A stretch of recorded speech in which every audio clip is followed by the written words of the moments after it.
الحمد لله نحمده ونستعينه ونستغفره ونؤمن به ونتوكل عليه ونعوذ بالله من شرور أنفسنا ومن سيئات أعمالنا من يهده الله فلا مضل له ومن يضلله فلا هادي له وأشهد أن لا إله إلا الله وحده لا شريك له وأشهد أن محمدًا عبده ورسوله أما بعد فإن خير الحديث كتاب الله وخير الهدي هدي محمد صلى الله عليه وسلم وشر الأمور محدثاتها وكل محدثة بدعة وكل بدعة ضلالة وكل ضلالة في النار. قال الله تبارك وتعالى في القرآن الكريم: أعوذ بالله من الشيطان الرجيم يا أيها الذين آمنوا اتقوا الله حق تقاته ولا تموتن إلا وأنتم مسلمون. وقال تعالى في موضع آخر: بسم الله الرحمن الرحيم يا أيها الناس اتقوا ربكم الذي خلقكم من نفس واحدة وخلق منها زوجها وبث منهما رجالا كثيرا ونساء واتقوا الله الذي تساءلون به والأرحام إن الله كان عليكم رقيبا. وقال تعالى في موضع آخر: أعوذ بالله من الشيطان الرجيم يا أيها الذين آمنوا اتقوا الله وقولوا قولا سديدا يصلح لكم أعمالكم ويغفر لكم ذنوبكم ومن يطع الله ورسوله فقد فاز فوزا عظيما. تمام قسم کی تعریفات و توصیفات، کبریائی و بڑائی، حمد و ثنا صرف اور صرف اس اللہ رب العالمین ہی کے لیے لائق و زیبا اور سزاوار ہے جس نے سارے جہاں کو بنایا، جو سارے جہاں کا خالق و مالک ہے اور سارے جہاں کے نظام کو بخوبی چلانے والا ہے۔ بعدہ بے شمار درود و سلام نازل ہو نبی آخر الزماں محمد عربی صلی اللہ علیہ وسلم پر۔ حاضرین جمعہ، آج کا جو عنوان ہے وہ گزشتہ ہفتہ جو عنوان تھا اسی عنوان کے تحت انشاءاللہ آپ کے سامنے بھی کچھ باتیں آج آئیں گی۔ عنوان تھا ماہ محرم اور یوم عاشوراء۔ محرم کے مہینے کے تعلق سے چند باتیں آپ کے گوش و گزار کی جا چکی ہیں، اس کے بارے میں چند فضیلتیں بھی آ چکی ہیں۔ کچھ بدعات اور خرافات جو اس مہینے میں عام طور پر ہوتی ہیں، ان خرافات کا ذکر چل رہا تھا۔ ان میں سے جو پہلی چیز تھی کہ اس مہینے میں نوحہ خوانی کی جاتی ہے، سر اور بدن پیٹے جاتے ہیں، کاٹے جاتے ہیں۔ اس تعلق سے ایک روایت بھی آپ کے سامنے رکھی گئی۔ چنانچہ اب آئیے اسی چیز کو آگے بڑھاتے ہوئے ایک اور روایت آپ کے سامنے رکھی جاتی ہیں جس سے یہ سمجھ آتا ہے کہ یہ جو چیزیں ہیں، نوحہ خوانی کرنا یا پھر آہ و بکا کرنا، اپنا سینہ اور جسم پیٹنا، یہ ساری کی ساری چیزیں خلاف شرع چیزیں ہیں۔ چنانچہ اللہ کے نبی صلی اللہ علیہ وسلم نے یہ ارشاد فرمایا، بخاری کی روایت ہے: لیس منا من لطم الخدود وشق الجیوب ودعا بدعوى الجاہلیہ۔ آپ صلی اللہ علیہ وسلم نے یہ ارشاد فرمایا کہ جس نے اپنے گالوں کو نوچا، اپنے سینوں کو چاک کیا یا پھر اس کے ساتھ ساتھ زمانہ جاہلیت کی پکاری تو وہ ہم میں سے نہیں ہے۔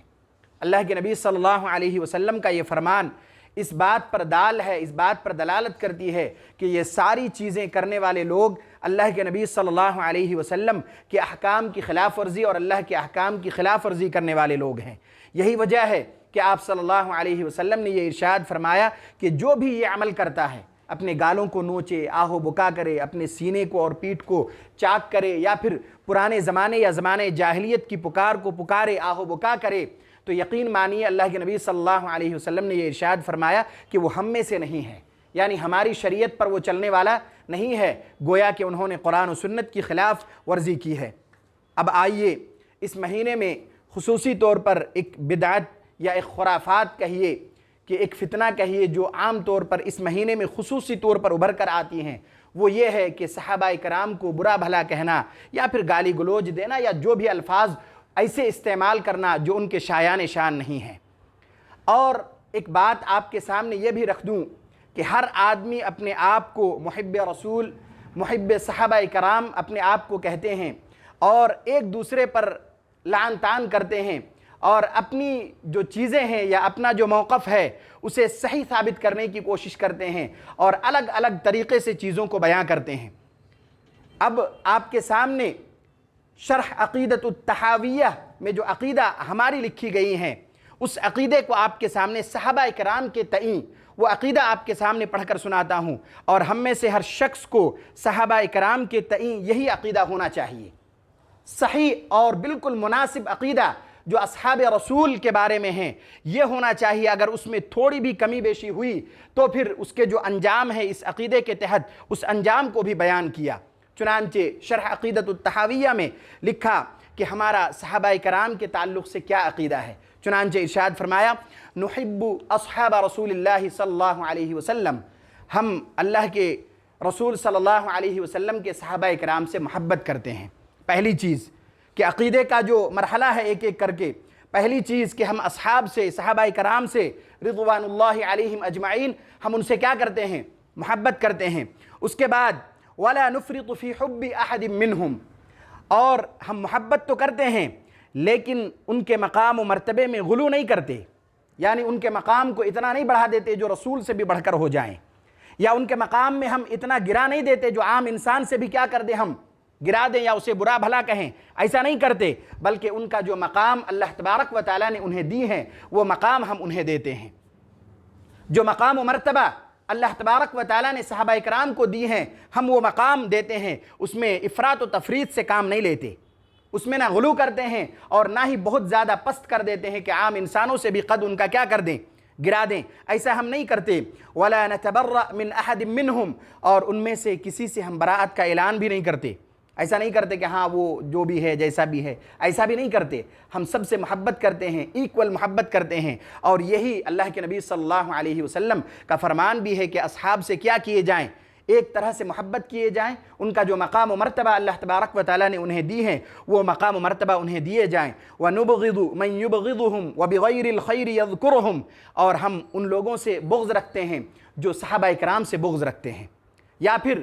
ان کا ذکر خیر کے ساتھ نہیں کرتے،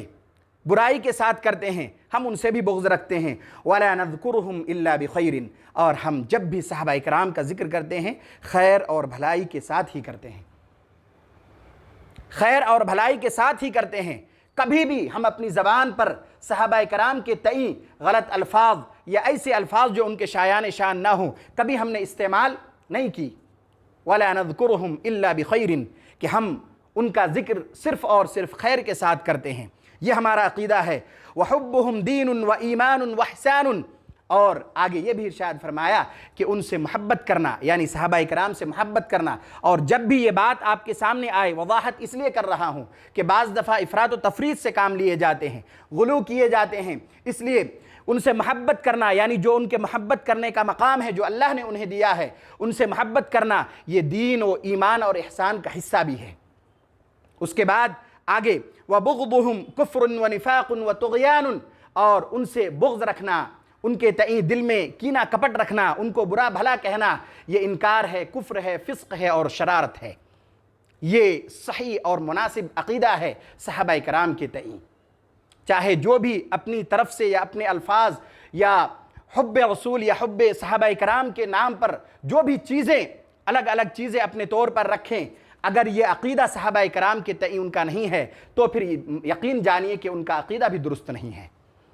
اس لیے ضرورت اس بات کی ہے کہ ہر چیز پر سب سے پہلی چیز جو ہونی چاہیے وہ عقیدے کی درستگی ہونی چاہیے۔ اگر وہ نہیں ہے تو یقین جانیے آپ کے اعمال، ساری چیزیں، ذکر و اذکار، قرآن کی تلاوت، صدقہ، خیرات، زکوٰۃ، حج، نماز، ساری چیزیں رائگاں ہو جائیں گی۔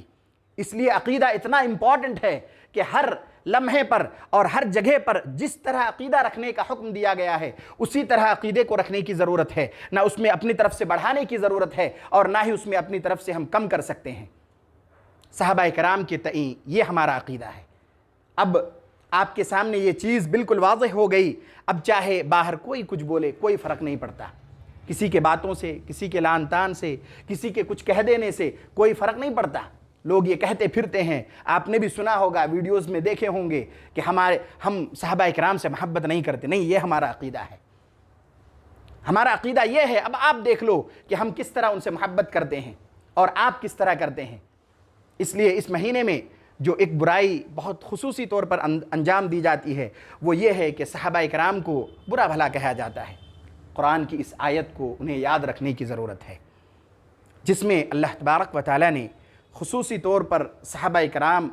کی تعریفیں بیان کی ہے۔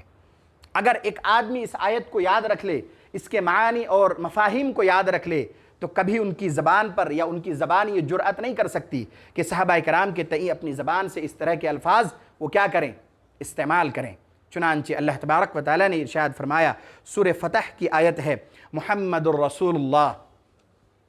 محمد صلی اللہ علیہ وسلم اللہ کے رسول ہیں، والذین معہ اشداء علی الکفار، اور جو ان کے ساتھ ہیں، ان کے ساتھ کون تھے؟ صحابہ کرام۔ صحابہ کرام کے بارے میں اللہ تبارک و تعالیٰ نے یہ ارشاد فرمایا، والذین معہ اشداء علی الکفار، اور جو ان کے ساتھ ہیں وہ لوگ کفار پر یا کفر پر بہت سخت ہیں، بہت سخت۔ والذین کفروا والذین معہ اشداء علی الکفار رحماء بینہم، اور آپس میں اتنے رحم دل ہیں، اتنے رحم دل ہیں کہ اس کے واقعات اگر آپ سنیں گے، یعنی رحم دلی کے واقعات اگر آپ سنیں گے صحابہ کرام کے، تو آپ کے رونگٹے کھڑے ہوں گے۔ انہوں نے اپنی ضروریات کو کم کر کے دوسروں کی ضروریات کا خیال رکھا۔ بے شمار واقعات آپ کو مل جائیں گی۔ رحماء بینہم، وہ آپس میں ان کی الگ ہی محبت ہے، رحم و کرم کا معاملہ بالکل اونچائی پر ہے، بلندی پر ہے۔ رحماء بینہم تراہم رکعا سجدا یبتغون فضلا من اللہ ورضوانا، اور آپ انہیں دیکھیں گے رکوع کرتے ہوئے، سجدے کرتے ہوئے، اور اللہ کا فضل اور اللہ کی رضامندی کو وہ تلاش کرتے پھرتے ہیں۔ یہ صحابہ کرام کا کام ہے، یہ صحابہ کرام کے اوصاف اللہ تبارک و تعالیٰ نے قرآن میں بیان کی ہیں، یہ صحابہ کرام کا مقام و مرتبہ اللہ تبارک و تعالیٰ نے کھلے الفاظ میں بیان کی ہیں۔ اب کسی کی زبان کیسے اس بات کی جرأت کر سکتی ہے کہ ایسے اصحاب کے بارے میں آپ برا بھلا کہیں، یا کوئی بھی زبان اپنی زبان سے یہ الفاظ نکالیں جو ان کے شایان شان نہ ہوں۔ تراہم رکعا سجدا یبتغون فضلا من اللہ ورضوانا، کہ صحابہ کرام کے اوصاف کو بیان کرتے ہوئے اللہ تبارک و تعالیٰ نے یہ ارشاد فرمایا کہ وہ رکوع کرتے ہیں، سجود کرتے ہیں، اللہ کا فضل اور اللہ کی رضامندی، اللہ کی خوشنودی ہمیشہ تلاش کرتے پھرتے ہیں۔ سیماہم فی وجوہہم من اثر السجود، آپ سجدے کے اثر ان پر بالکل عیاں ہوں گی، آپ ان کے چہروں پر دیکھیں گے، ان کے چہروں پر سجدوں کے اثر آپ دیکھیں گے، نمایاں ہیں۔ اس کے بعد آگے ارشاد فرمایا، ذالک مثلہم فی التوراۃ ومثلہم فی الانجیل، صحابہ کرام کی مثالیں صرف قرآن میں نہیں، تورات اور انجیل میں بھی ان کی یہ مثال بیان کی ہیں۔ کتنی بڑی فضیلت کی بات ہے، لوگوں نے اس چیز کو سمجھا نہیں، قرآن کے احکام کو پس پشت ڈال دیا۔ وہ صرف دنیا کمانے اور دنیا میں لوگوں کے سامنے اپنے آپ کو اچھا یا اپنے آپ کو بڑا بیان کرنے کے لیے انہوں نے اصحابہ کرام اور صحابہ کرام کے تئیں ایسے ایسے الفاظ، نازیبہ الفاظ انہوں نے استعمال کیے کہ جن کی وجہ سے وہ بالکل اپنے ہلاکت اور بربادی کے دہانے میں جا رہے ہیں۔ اللہ تبارک و تعالیٰ نے آگے ارشاد فرمایا، ذالک مثلہم فی التوراۃ ومثلہم فی الانجیل کزرع اخرج شطأہ فآزرہ فاستغلظ فاستوى علی سوقہ یعجب الزراع۔ اللہ تبارک و تعالیٰ نے مثال بیان کی کہ ان کی مثال تو ایسی ہے کہ درخت چھوٹے لگائے گئے کونپلے، پھر اسے سہارا دیا گیا۔ اللہ کے نبی صلی اللہ علیہ وسلم نے صحابہ کرام کو سوارا ہے، ان کی پرورش کی ہے دین کے تئیں، دین پر چلنے کے لیے۔ ان کی مثال ایسی بیان کی گئی کہ درخت لگایا گیا، چھوٹے چھوٹے کونپلے نکلے جھاڑ کے، پھر اسے سہارا دیا گیا، پھر وہ اپنے تنے پر کھڑے ہو گئے، اور پھر ایسے جھاڑوں کو دیکھ کر کھیتی کرنے والے لوگ خوش ہو جاتے ہیں۔ صحابہ کرام بھی اپنے آپ پر ایک مقام، اللہ کے نبی صلی اللہ علیہ وسلم کی پرورش سے، آپ کی رہنمائی سے ایک مقام پر پہنچے۔ اس کے بعد آگے اللہ تبارک و تعالیٰ نے یہ ارشاد فرمایا، لیغیظ بہم الکفار، تاکہ کفار ان چیزوں کو دیکھ کر ان کو اس بات کا احساس ہو کہ یقیناً ان کو اصل مقام و مرتبہ ملی۔ اللہ تبارک و تعالیٰ نے آگے ارشاد فرمایا، وعد اللہ الذین آمنوا وعملوا الصالحات منہم مغفرة واجرا عظیما، اور اللہ تبارک و تعالیٰ نے ان لوگوں سے وعدہ کیا جس نے ایمان لایا، نیک اعمال کیا، مغفرت کی بھی اور اجر عظیم کی بھی۔ اللہ تبارک و تعالیٰ نے قرآن میں یہ صحابہ کرام کا مقام و مرتبہ بیان کیا۔ آپ صلی اللہ علیہ وسلم نے بیان فرمایا، بخاری کی روایت ہے، لا تسبوا اصحابی، میرے اصحاب کو برا بھلا نہ کہو۔ آپ صلی اللہ علیہ وسلم نے یہ کہا، لا تسبوا اصحابی، کہ میرے اصحاب کو برا بھلا نہ کہو۔ کیوں؟ آگے آپ صلی اللہ علیہ وسلم نے اس کی بہت بڑی وجہ بیان کرتے ہوئے ارشاد فرمایا، اور قسم کھا کر ارشاد فرمایا، فوالذی نفسی بیدی، اس ذات کی قسم جس کے قبضے میں میری جان ہے۔ گویا کہ اللہ کے نبی صلی اللہ علیہ وسلم نے اپنی باتوں کو پختہ کیا کہ سنو، میرے اصحاب کو برا بھلا نہ کہو، اور کیوں نہ کہو، اللہ کی قسم، لو ان احدکم انفق مثل احد ذهبا ما بلغ مد احدهم ولا نصیفہ، کہ اگر تم میں سے ایک شخص، یعنی عام لوگوں میں سے ایک شخص، احد پہاڑ کے برابر بھی سونا خرچ کر دے تو ان اصحاب کے خرچ کرنے کے ایک مد 2-4 کلو یا اس کے آدھے کے برابر بھی نہیں پہنچ سکتے، اتنا مقام ہے ان کا۔ احد پہاڑ کئی کلومیٹر ہے، اگر اتنا بھی ہم سونا خرچ کر دیں تب بھی ان کے 2-4 کلو خرچ کرنے کے برابر نہیں پہنچ سکتے۔ سبحان اللہ، اتنی بڑی فضیلت اللہ کے نبی صلی اللہ علیہ وسلم نے صحابہ اکرام کی بیان کی۔ کہا نہیں، برا بھلا نہ کہو۔ کس جرأت کے ساتھ آپ برا بھلا کہیں گے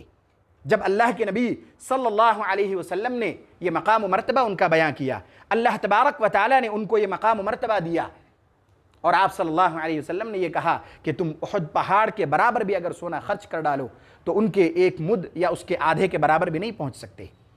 اس کے بعد ایک دوسری روایت ہے ابن ماجہ کی، جس میں اللہ کے نبی صلی اللہ علیہ وسلم نے یہ ارشاد فرمایا، حضرت عبداللہ ابن عمر رضی اللہ تعالیٰ عنہما سے روایت ہے، وہ کہتے ہیں کہ آپ صلی اللہ علیہ وسلم نے ارشاد فرمایا، لا تسبوا اصحاب محمد صلی اللہ علیہ وسلم، کہ تم محمد صلی اللہ علیہ وسلم کے اصحاب کو برا بھلا نہ کہو۔ فلمقام احدہم ساعہ خیر من عمل احدکم عمرہ، کہ ان میں سے ایک کا مقام و مرتبہ صرف اتنا کہ انہوں نے اللہ کے نبی صلی اللہ علیہ وسلم کے ساتھ ایک لمحہ رکا ہو۔ یعنی صحابہ کرام کی اتنی فضیلت ہے کہ اگر صحابہ کرام میں سے کوئی بھی آپ صلی اللہ علیہ وسلم کے ساتھ ایک لمحہ گزارا ہو،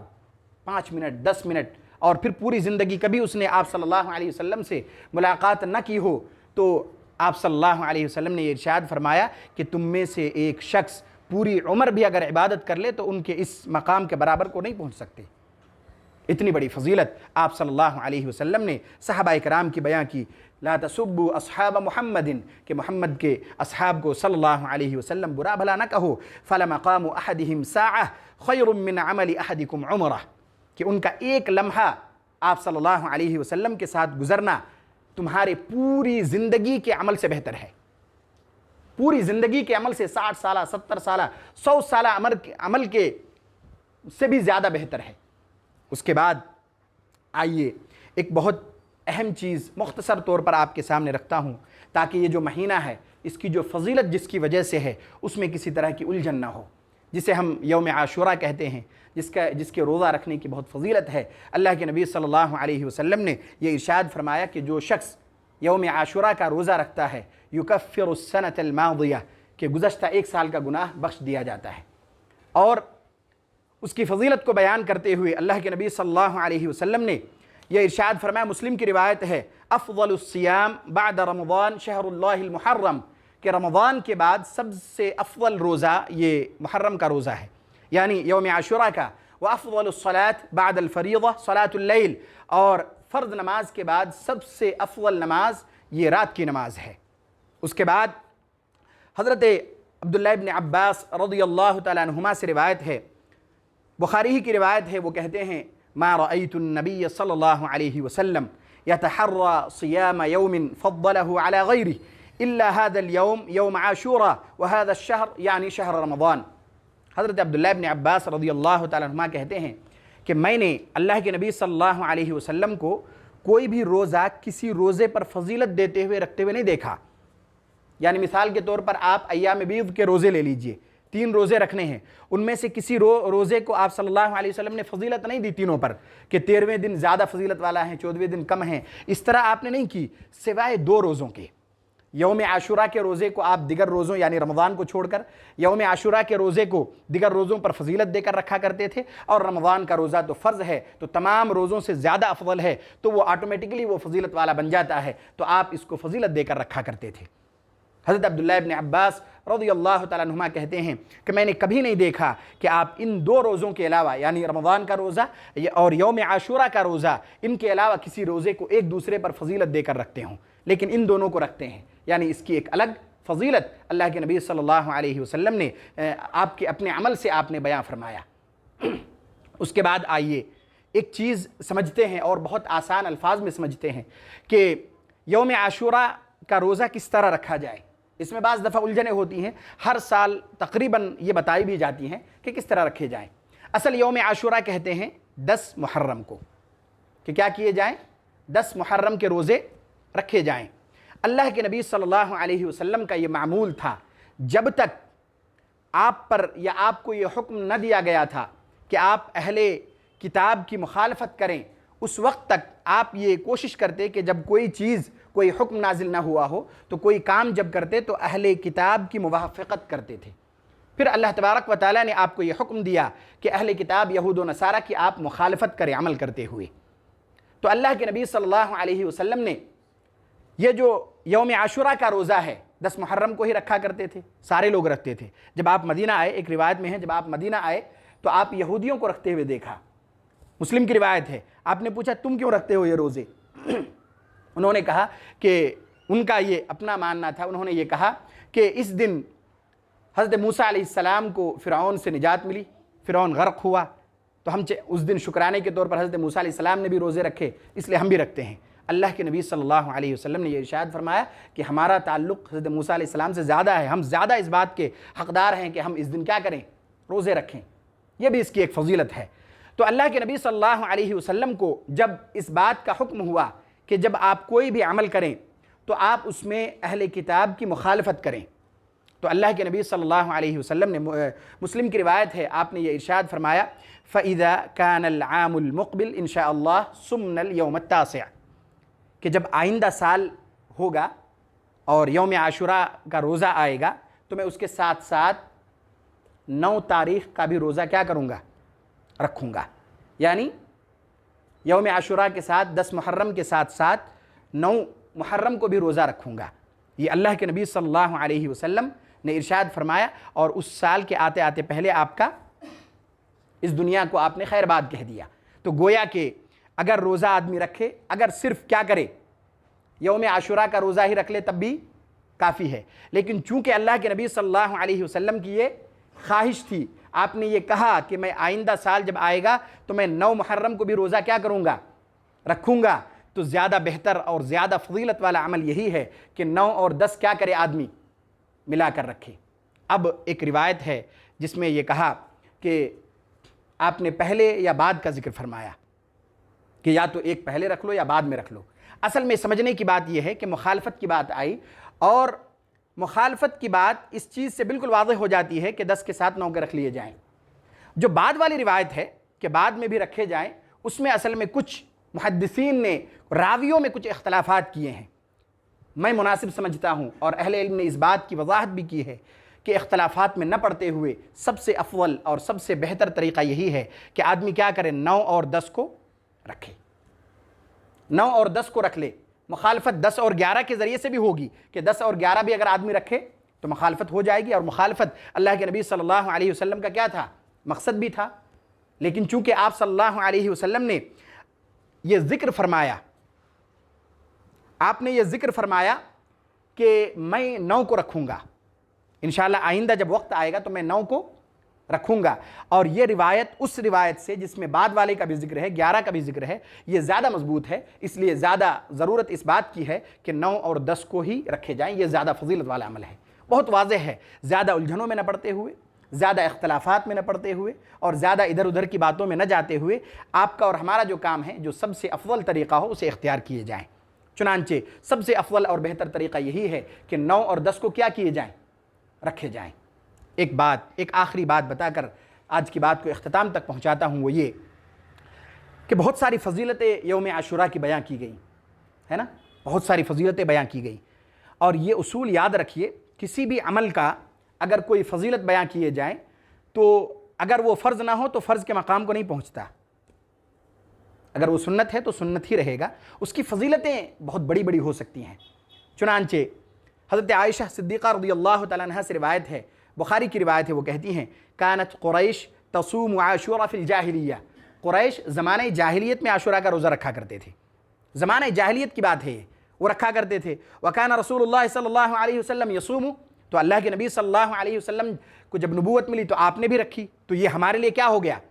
یہ مسنون طریقہ ہو گیا۔ اس کے بعد آگے فلما ہاجر الی المدینہ صام وامر بصیام، پھر جب آپ مدینہ آئے تو آپ نے خود بھی روزہ رکھا اور لوگوں کو روزہ رکھنے کا حکم بھی دیا، یہ یوم عاشورہ والا کہ روزہ رکھو۔ اس کے بعد فلما فرض شہر رمضان، جب رمضان کے روزے فرض کر دیے گئے، قال، تو اللہ کے نبی صلی اللہ علیہ وسلم نے ارشاد فرمایا من شاء صام ومن شاء ترک، جو چاہے رکھے جو چاہے چھوڑ دے۔ اس کا مطلب واضح طور پر یہی ہے کہ فضیلت بہت بیان کی گئی، بہت ساری فضیلت آئی بھی ہیں یوم عاشورہ کا، یعنی عاشورہ کے دن کے روزہ رکھنے کا، لیکن یہ رمضان کے روزے کے برابر نہیں ہو سکتا، یہ فرض نہیں ہے۔ یہی وجہ ہے کہ اس کی وضاحت اللہ کے نبی صلی اللہ علیہ وسلم نے رمضان کے روزے فرض ہونے کے بعد یہ وضاحت کر دی کہ اگر کوئی نہ رکھے تو کوئی مسئلہ نہیں ہے، لیکن فضیلت ہے چونکہ تو رکھنا چاہیے۔ اور جب آدمی کو موقع ملے اور اتنے بڑے فضیلت آپ کے سامنے ہو کہ ایک روزہ رکھنے سے ماضی کے 1 سال کے گناہ آپ کے کیا ہو سکتے ہیں؟ معاف ہو سکتے ہیں، تو پھر آدمی اس چھوٹے سے عمل کو کیوں نہ انجام دے؟ اس لیے ضرورت اس بات کی ہے کہ ہر وہ عمل جو فضیلت والا ہو اور ہمارے لیے ایک چھوٹی سی تھوڑی سی مشقت برداشت کرنے پر بے شمار اجر اللہ تبارک و تعالی ہمیں عطا کرے، تو ہمیں ہر ممکن کوشش کرنی چاہیے کہ ہم اس طرح کے عمل کو انجام دیں۔ اخیر میں اللہ تبارک و تعالی سے دعا ہے کہ اللہ تبارک و تعالی ہم سب کو خیر اور بھلائی پر چلنے کی توفیق نصیب فرمائے۔ یا الہ العالمین، ہم میں سے جو لوگ پریشان حال ہیں ان کی پریشانیوں کو دور فرما دے۔ یا الہ العالمین، ہم میں سے جو لوگ بیمار ہیں انہیں شفائے عاجلہ کاملہ دائمہ مستمرہ نصیب فرما دے۔ یا الہ العالمین، ہم میں سے جو لوگ اس دنیا سے گزر چکے ہیں ان کے سیئات کو درگزر فرما دے، ان کے حسنات کو قبول فرما لے، ان کو جنت میں اعلیٰ سے اعلیٰ مقام نصیب فرما دے۔ یا الہ العالمین، ہم میں سے جو لوگ معاشی، تجارتی اور کاروباری سلسلے میں پریشان حال ہیں ان کی پریشانیوں کو دور فرما دے۔ یا الہ العالمین، ہم میں سے جو لوگ قرض میں ڈوبے ہوئے ہیں ان کے قرض کی ادائیگی کا سامان مہیا فرما دے۔ آمین۔ وآخر دعوانا ان الحمد للہ رب العالمین۔